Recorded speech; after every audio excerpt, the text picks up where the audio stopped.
அனைவருக்கும் வணக்கம். இங்கே கதிர் மாதிரி ஒரு மாப்பிள்ளை கிடைக்க கொடுத்து வைக்கணுங்க. புள்ள மாதிரி இப்படி பெற்றுக்கணும்னு சொல்லுவாங்க. ஆனால் மாப்பிள்ளை மாதிரி இப்படி கிடைக்கணும்னா அது கதிர் தாங்க. என்னம்மா பாடுபடுறாருங்க. நாளைக்கு நம்ம போகிறோம் திருச்சிக்குன்னு சொல்லி வச்சிடுறாங்க. வீட்டுக்கு யாருக்கும் தெரியக்கூடாதுன்னு முத்துவேலும் சொல்லிடுறாங்க. இவருக்கு கேன்சர் நோய் இருக்குங்கிறனால அடுத்து கிளம்புறதுக்கு முன்னாடி காலையில் பார்த்தா கதிரை காணோம். ராஜி ஓடி வருது. அம்மா அத்தை அத்தை அவரை காணோம் அப்படிங்கிறாங்க. எங்கேயாவது போயிருப்பாண்டி என்கிட்ட சொல்லாமல் எங்கேயும் போக மாட்டாரு அப்படிங்கிறாங்க. ஆளை காணமேன்னு வெளில வந்து நின்றுட்டு இருக்காங்க. பார்த்தா அங்கேருந்து ஒரு அம்மா, என்னம்மா உங்கள் புள்ள அங்கே தீச்சட்டி எடுத்துகிட்டு இருக்காரு அப்படின்னு சொல்ல, என்ன சொல்கிறீங்க? ஆமாம், கோயிலில் எல்லாம் பண்ணிகிட்டு இருக்கான். எல்லாம் அலறி அடித்து ஓடுதுங்க. என்னாச்சுன்னு இங்கேயும் என்ன எல்லாரும் ஓடுறாங்கன்னு முத்துவேலு சக்திவேலு எல்லாரும் வர்றாங்க. என்னமோ ஏதோ அப்படின்ட்டு கோயிலில் பார்த்தா அந்த தீச்சட்டி முடிஞ்சு அங்கப்பிரசம் செஞ்சுட்டு இருக்காரு. டே கதிர், என்னடா ஏன்டா? ஒன்றும் இல்லை அவர் வேண்டுதல் வச்சிருக்காரு, எதுவும் தடுக்காதீங்க, எதுவும் செய்யாதீங்க அப்படின்னு தடுத்துடுறாங்க அங்கே இருக்க குருக்கள். அதுக்கப்புறம் சுற்றி வந்துடுறாரு. அதுக்கப்புறம் இன்னொன்று கையில் சூடம் ஏற்றுறாரு. டே கதிர், வேணாண்டா, இதெல்லாம் எதுக்காவது வேண்டிக்கிட்டு பண்ணுறதுடா, நீ எதுக்காக இப்படி வேண்டுற? என்ன நடந்துச்சு, யாருக்கு என்ன அப்படின்னு கெஞ்சி கேட்குறாங்க. இருக்கட்டும்மா இருக்கட்டும் அப்படின்னு சொல்லிட்டு முத்துவேலை பார்க்குறாங்க. ஏன்னா அவங்களும் வந்துடுறாங்க இல்லையா. அப்படி பார்த்தோன்னு அவர் வேணான்னு ஆட்டுறாரு. அப்படிங்கிற மாதிரி கதிர் வந்து எல்லாத்தையும் பண்ணுறாரு. எல்லாத்தையும் பண்ணுறாங்க. ஐயோ என்ன கதிர், இங்கே பாரு, ஏன் இது தேவையா அப்படிங்கிற. சாமிக்கிட்ட வந்து தேவையான்னு சொல்லாத அப்படிங்கிறாங்க.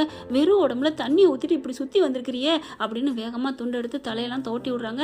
விடு விடு அப்படின்னு சொல்லிட்டு சாலை எடுத்து துடைக்கிறாங்க. எல்லாம் பண்ணி விடுறாங்க. துண்டு எடுத்து எங்கே அங்கே இருக்குது துண்டுன்னு நீங்கள் கேட்டக்கூடாது. அங்கே தான் கோயிலுக்கு பக்கத்துலாம் கடைங்க இருக்குல்ல, அதுலேருந்து ஒன்று எடுத்துகிட்டு வந்து துடைக்கலாம் தானே. எப்படி மாட்டிக்கிட மாட்டோம்ல. சரி பரவாயில்ல, ஃப்ரெண்ட்ஸ் தானே திட்ட போகிறீங்க. இப்போ என்ன நடக்குதுன்னா, ஏன்டா அப்படி பண்ணுற, வாடா அப்படின்னு சொல்லி கூப்பிட சக்திவேல் பார்க்குறாங்க. இதை பார்க்கத்தான் வந்தம்மா, இது ஒரு அதிசயமா அப்படின்னு சொல்ல, ஏன்டா அதெல்லாம் பேசுகிற, வாடா அப்படின்னு சொல்லி கூப்பிட்டு போகிறாங்க. ஏயா முத்துவேலு அப்படின்னு அவங்க அம்மா கூப்பிட அப்படியே மெல்ல திரும்பி பார்க்குறாரு. ஏயா உன் முகமே வாடி போயிருக்கு, நான் இல்லாதனால நீ எதுவும் வருத்தப்படுறியா? அப்படிலாம் இல்லைம்மா, நான் நல்லா தான் இருக்கேன் அப்படின்னு சொல்கிறாரு. முத்துவேலு, நான் வந்துடுவா அப்படின்னு சொல்ல, இல்லை தங்கச்சியிலேருந்து எல்லாரும் சந்தோஷமாக இருக்காங்க நீ அங்கே இருக்கிறதுனால, நீ அங்கேயே இருமா. அண்ணன் அம்மாவை இருக்க சொல்லிட்டாரு அப்படின்னு கோமதிக்கு அவ்வளோ சந்தோஷம். ஏயா நிஜமாவா? ஆமாத்தா, போங்க, இருக்க போகிறது கொஞ்ச நாள், அது வரைக்கும் எல்லாம் ஒத்துமையாக இருந்துட்டு போவோம் அப்படின்னு முத்துவேல் சொல்லிட்டு போக, என்ன பெரியப்பா இப்படிலாம் பேசுகிறாரு, அதானடா பிளாசபி பேசுகிறாரு, என்ன புரியலையே, சம்மந்தியோட சேர்ந்துருவாரோ? விடுப்பா, சேர்ந்தாத்தான் என்ன, நீனும் சம்மந்தியாக கூட மாறலாம்ப்பா. டே என்னடா சொல்கிற?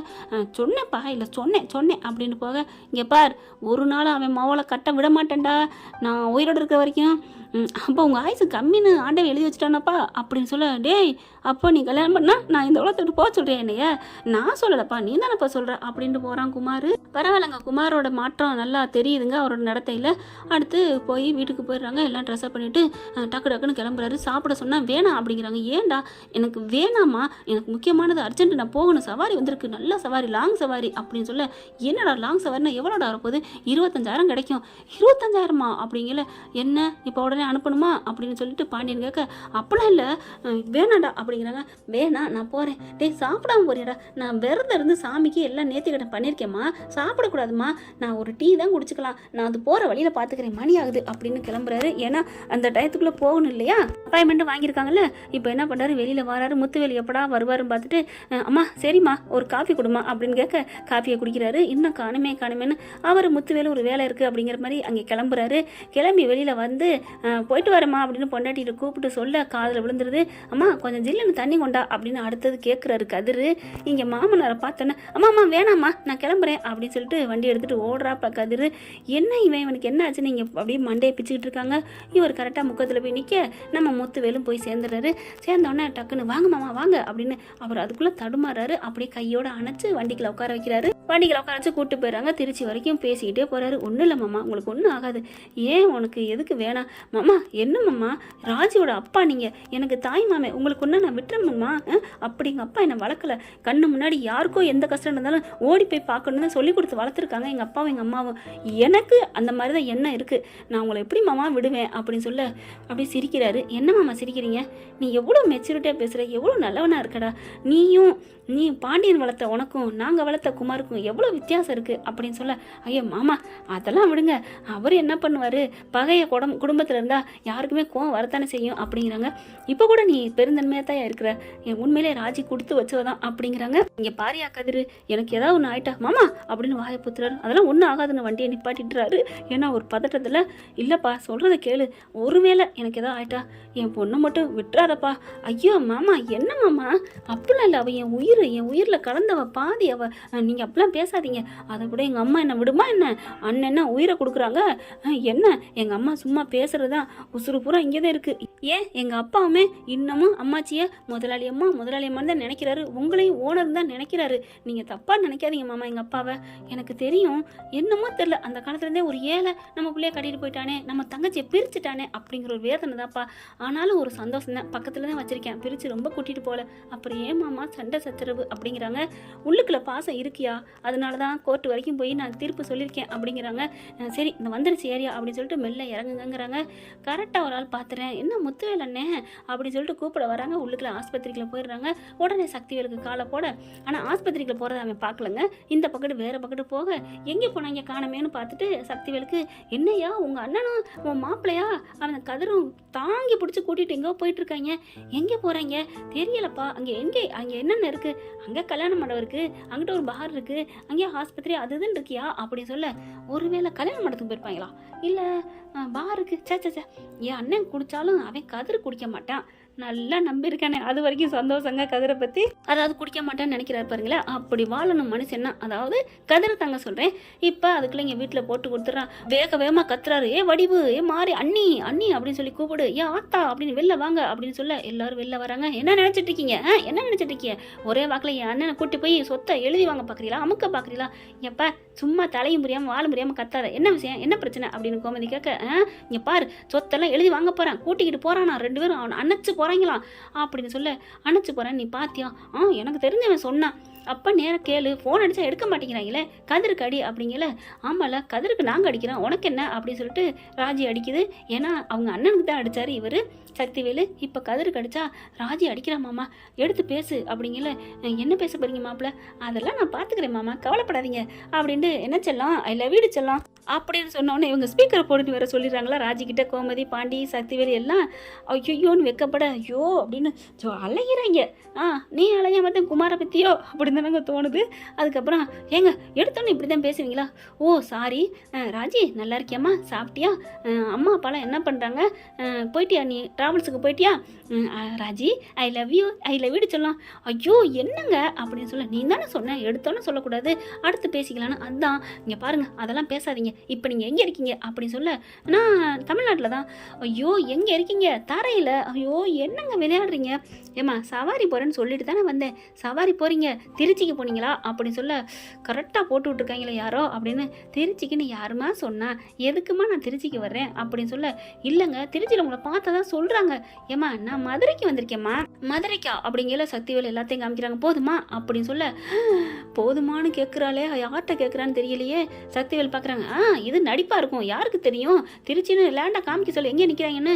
ஐயோ இப்போ என்ன பண்ணுறது, உங்கள் தம்பி தான் மாமா அப்படிங்கிறாங்க, ஆஸ்பத்திரிக்குலேயும் இருக்கிறோம், ஏதாவது போட்டு விட்டாங்கன்னா சுவிட்ச் ஆஃப் பண்ணுங்க மாப்பிள்ள, வேணாம் அப்படின்னு சொல்லிட்டு, அங்கே பாருங்க அப்படின்னு சொல்ல, மதுரை கடைன்னு போட்டு வச்சிருக்கு, சூப்பர் அப்படின்னு அங்கே போய் நின்றுக்கிட்டு அப்படியே வீடியோ கால் அடிக்க, என்னம்மா ராஜி ஏன்டா திடீர்னு வீடியோ கால் அடிக்க சொல்கிறேன், இல்லை உங்களை பார்க்கணும் போல தோணுச்சு, அங்கே ஏதாவது கடை இருக்கா அப்படின்னு சொல்ல, இந்தா நான் கடைக்கு முன்னாடி தான் நின்று பேசிகிட்டு இருக்கேன் பாரு அப்படி சொல்ல, மதுரைன்னு போட்டிருக்கு, அந்த ஆளோட பேர் மதுரையன் போல இருக்கு. ஆமாம் மதுரைன்னு போட்டிருக்கு, மதுரைக்கு தாண்டா வந்தேன், இந்த வந்துட்டேனே அப்படின்னு, வராதவங்கள வர்றேன்னு சொல்லிட்டு ஃபோனை வைமா ஆள் கூப்பிட்றாங்க அப்படின்னு வச்சிடுறாங்க. போதுமா அப்படின்னு சொல்லி சமாளிக்கிறாங்க ராஜி. அதாவது ராஜி சமாளிக்கல, கதிர் இங்கே சமாளிச்சுறாரு. முத்துவேல் பார்க்குறாங்க, இந்த சக்திவேல் சும்மாவே இருக்க மாட்டான் அப்படின்னு சொல்லிட்டு அப்புறமா ஆஸ்பத்திரிக்கு போகிறாங்க. செக்கப்லாம் பண்ணி முடிக்கிறாங்க. உங்களுக்கு இப்போ தாங்க ஆரம்ப தொற்று, இதை மருந்து மாத்திரையில் சரி பண்ணிடலாம் பார்த்துக்கலாம் அப்படிங்கிறாங்க. தைரியமாக இருக்கணும், மனசை சோகமாக வச்சுக்க கூடாது, ஃப்ரீயாக இருக்கணும், எல்லாரோட நீங்கள் அன்பாக இருக்கணும், அதுதாங்க உங்களுக்கு முக்கியம் அப்படிங்கிறாங்க. தொடக்கூடாது வைக்கக்கூடாதுலாம் நீங்கள் நினைக்காதீங்க, எல்லாரோடையும் நல்லா இருக்கணும் அப்படிங்கிறாங்க. சரிங்க அப்படின்னு சொல்லிட்டு வெளில வராங்களா. மாப்பிள்ளை அப்படிங்கிறாங்க. என்ன மாமா கையை பிடிக்கிறாரு, கட்டி பிடிக்கிறாரு. என் பொண்ணை கூட்டிகிட்டு வீட்டுக்கு வாங்க, நான் எல்லாரோடையும் இருக்கணும் ஆசையாக இருக்குது, நான் வாழ்கிறது கொஞ்சம் காலம். ஐயோ மாமா அதான் சரி பண்ணலான்னு சொன்னாங்கல்ல. அவங்க சும்மா சொல்லுவாங்கப்பா, அப்படி தான் சொல்லுவாங்க, எனக்கு தெரியாது. ஐயோ மாமா என் உயிரை கொடுத்தா உங்கள் உயிரை நான் காப்பாற்றுவேன் மாமா அப்படி சொல்லிட்டு மாத்திரை மருந்தெல்லாம் வாங்கிக்கிறாங்க. வண்டியில் ஏறி கூட்டிகிட்டு வராங்க. அப்புறமா ஒரு எல்லைகளை கொண்டு அங்கனுக்குள்ளே விட்டுட்டு வீடுக்கு கொஞ்சம் தூரத்தில் இறக்கி விட்றாரு.